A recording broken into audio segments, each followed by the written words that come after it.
it's not funny, but for some reason, the Happy Thursday is a thing. And so we'll just kind of go with it.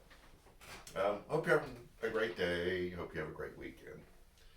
I'm going to kind of start off with a bold statement that I'm discovering for myself. And my guess is you know you're somewhere here, and you've just got to figure out how willing you are to push it to make sure. Well, let me just say the statement first. I am not sure in my life, where I'm discovering this, that I am passionate and driven by the same things that Jesus really cared about. I mean, when I think about the things that get me upset, that rile me up, the arguments I get into, or discussions, and then I read the gospel accounts of Jesus' life, I'm not sure they match up all that well. There's a lot of things that I give a lot of energy to and a lot of attention to that Jesus never spoke about or he never mentioned.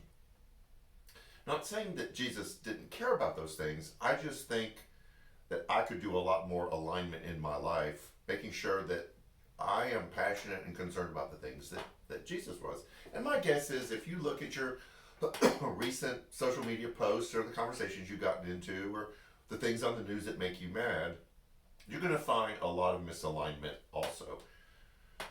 So that's why we're doing this series about what did Jesus care about. What really brought this to my attention was listening to a sermon and then doing a deep dive into a specific story about Jesus. The story is a super familiar one. In fact, it's become so familiar that it's just a common phrase that we use in our daily life. And it's the story of the Good Samaritan. In fact, it's such a significant story, and the Good Samaritan has become such just a generic way of talking about doing it for others. A lot of states have Good Samaritan laws that kind of free you from being sued so you can help other people, or kind of calls you into stepping into situations to help other people. And we're familiar with the story, but we're not so familiar with the intro to the story. And the intro to the story is really important because it sets up how we're supposed to interpret the passage and what Jesus cares about. So the story begins this way. A teacher of the law came to Jesus and said, what does it mean to be good? And they were always asking Jesus that question, like, what are the things I have to do to be good with God? Which is the law question. And Jesus says, you're a teacher, you know these things. What do the scriptures say? And the answer was amazing. He quoted what's called the Shema, Deuteronomy 6, that you're to love your God with all your heart, all your soul, all your mind, all your being.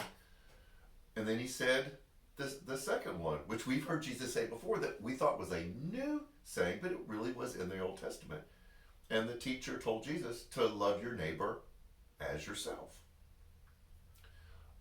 And then the story goes on to say that this teacher wanted to be justified. And I think that's our tendency to put emphasis on the law. If I can say all the things we're supposed to be doing, then I can justify my life. So the teachers, in order to be justified, ask the question, who is my neighbor? And then we go into the story that we're all familiar with. A man was traveling, robbers descended on him, they beat him, stripped him, left him for dead. And then all of these different people who considered themselves holy walked by him and didn't help him. And then we get to the last person, the Samaritan, which we really have no emotional connection to. When we hear Samaritan, we don't have the same visceral response that they had back then. Back then it was like, oh, please, don't let the Samaritan be the hero of the story. And I want you to think of the type of person, the personality, the way a person votes, the lifestyle that they live, or anything like that, that you're most bothered with. That you watch the news or you listen, you're like, I can't believe that they let people like that do whatever, teach, be in government, have responsibilities. I want you to find the person that you struggle with the most and put them in the story. And I'm not going to name any, because I want you to do that. That person cared for this person who had been beat up, because they're the hero of the story. And so Jesus says the Samaritan treats his wounds, bandages him up, puts him on his donkey, takes him into town, takes him to a hotel, pays for his stay. If there's any other charges, put it on my tab. And so then Jesus asks the question, who was the neighbor? And the teacher, obviously, because it was in a very offensive person, and I want you to wrestle with that, couldn't name that it was the Samaritan. He said the one who showed mercy. And then Jesus said, go and do the same. This is the interesting thing about that passage that I never really noticed before. Jesus never answered the question. The question was, who is my neighbor? And Jesus said, who acted like a neighbor, go and do the same. And so what we've done with this passage a lot of times is talking about who are those people we're supposed to help. And it ends up being a worthiness teaching from Jesus. No one is unworthy. Everyone is our neighbor, and we focus on who the person is. And that's where we tend to be in the church. We begin to label people as good people, not good people, broken people, or whatever, focusing on the behavior of the person. And Jesus never addressed that at all. He said, go and do likewise. So when he was asked, who is my neighbor? Like, who are the people I'm supposed to help? He says, this is how you're supposed to be with everyone. Which I find fascinating, because when I go back to the original question, what did Jesus care about? Jesus didn't care about whether you were worthy or not, or whether your lifestyle was appropriate.